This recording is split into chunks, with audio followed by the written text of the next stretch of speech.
নমস্কার বন্ধুরা, উর্মিলার রান্নাঘরে অনেক অনেক স্বাগত জানাই। আজকে আমার রান্নাঘরে দেখাবো, দেখার আগেই কিন্তু জিভে জল চলে আসবে। এই দেখুন, এটা হচ্ছে তেঁতুলের আচার করে দেখাবো আর কিভাবে বানাচ্ছি পুরো ভিডিওটা দেখবেন। এই দেখুন, বাজার থেকে কিনে নিয়ে এসে তেঁতুল, আজকে তেঁতুলের আচারটাই কিন্তু আজকে করে দেখাবো। এখানে নিয়ে নিয়েছি চিনি পরিমাণ মতো, আর লবণ, হলুদ, আর এখানে ধনে আর মোহরি আর জিরে, এগুলোকে সুন্দর করে ভেজে তারপরে কিন্তু গুঁড়ো করতে হবে। লঙ্কার গুঁড়ো আছে, তার জন্য আমি লঙ্কাটাকে দেখালাম না। তারপরে দেখুন, কড়াইটা, উনুনটা জ্বালিয়ে দিলাম, কড়াইটা আমি বসিয়ে দিয়েছি, আর মশলাটা সুন্দর করে আমি ভেজে নিব। ভেজে নামিয়ে নিয়েছি, এই দেখুন। তারপরে আমি কড়াইয়ের মধ্যে দিয়ে দিব আবার তেলটা। এটা পরে দিব, নামানোর যখন আচারটা ঠান্ডা হবে তখন কিন্তু আমি দিব। এই তেলটা আগে গরম করে রেখে দিচ্ছি। একবার তেল দিয়ে যখন ধোঁয়া উঠবে তখন কিন্তু এটাকে নামিয়ে ফেলতে হবে। এই দেখুন, নামিয়ে ফেলেছি আমি। তেলের মধ্যে দিয়ে দিব এখানে মোহরি আর হচ্ছে শুকনো লঙ্কা। তেলটা দিলে আচারটা কিন্তু ভালো থাকে। এইভাবে দিয়ে আর একটু আমি নেড়ে চেড়ে দিব।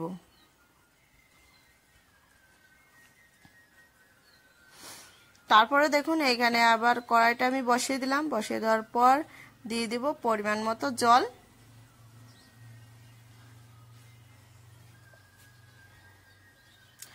জলটা যখন একটু গরম হবে তখন দিয়ে দিব এই দেখুন চিনি। কেউ যদি এইখানে বেশি মিষ্টি খেতে চান তাহলে বেশি পরিমাণ চিনিটা দিবেন, যেহেতু তেঁতুল টক থাকে, বেশি টক থাকে। এই দেখুন, আমি দিয়ে দিলাম এখানে ঝালের আর একটু মিষ্টি মিষ্টি করব, তার জন্য আমি একটু অল্পই দিয়েছি। আপনারা এখানে চাইলে একটু বেশি পরিমাণও দিতে পারেন। চিনিটা আমার গলে এসছে, তখন আমি দিয়ে দিব লবণ আর হলুদ।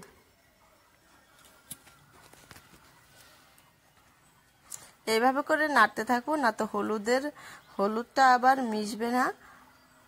মিশতে চাইবে না। তো তারপর দেখুন, কালারটাও কিন্তু এইরকম একবারে গাঢ় হলুদ হয়ে গেল। তারপরে আমি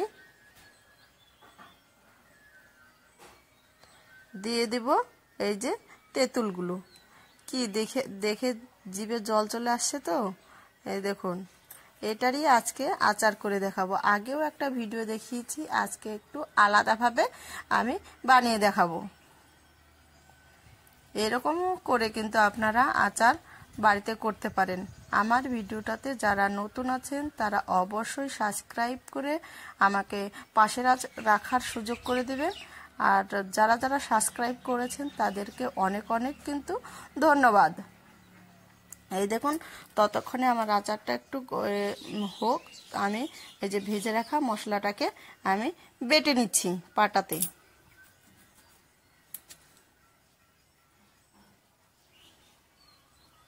ভিডিওটা ভালো লাগলে অবশ্যই সাবস্ক্রাইব, লাইক, কমেন্ট করে কিন্তু সবাই কিন্তু পাশে থাকবেন। এই দেখুন, মশলাগুলো আমি পাটাতেই বেটে নিব সুন্দর করে। বাটা হয়ে গেছে আমার মশলাগুলো। লঙ্কার গুঁড়ো আছে, এই দেখুন। এইদিকে আমার আচারটাও কিন্তু শুকিয়ে এসছে প্রায়।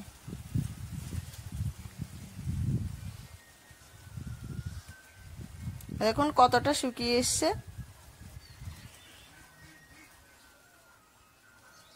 ও দেখেই জিভে কিন্তু আমার জল চলে আসলো। কার কার তেঁতুলের আচার দেখে জিভে জল চলে আসলো কমেন্টে করে কিন্তু অবশ্যই জানাবেন। তারপরে দেখুন অনেকটাই শুকিয়ে এসছে, এখন আমি নামিয়ে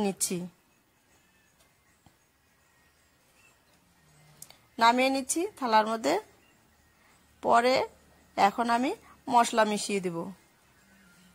দিয়ে দিলাম লঙ্কার গুঁড়োটা আগে যেহেতু করা ছিল তাই লঙ্কাটা ভাজা হয়নি। এই দেখুন, এখানে দিয়ে দিয়েছি মশলাগুলো কিন্তু এখনই কত সুন্দর সেন্ট বেরিয়ে এসছে। এটাকে এখন আমি সুন্দর করে নেড়ে চেড়ে নেব।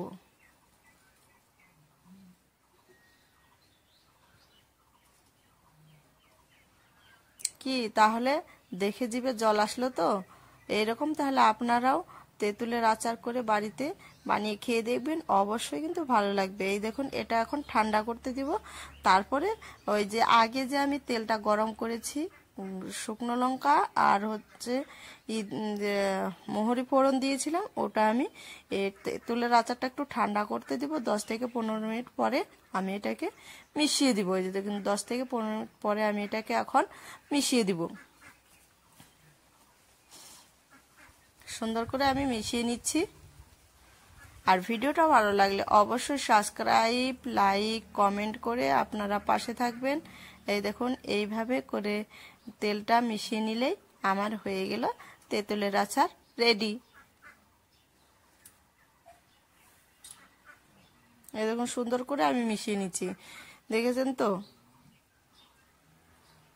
আর তেঁতুল দেখে কার কার জিভে জল আসে কমেন্ট বক্সে অবশ্যই কিন্তু জানাবেন।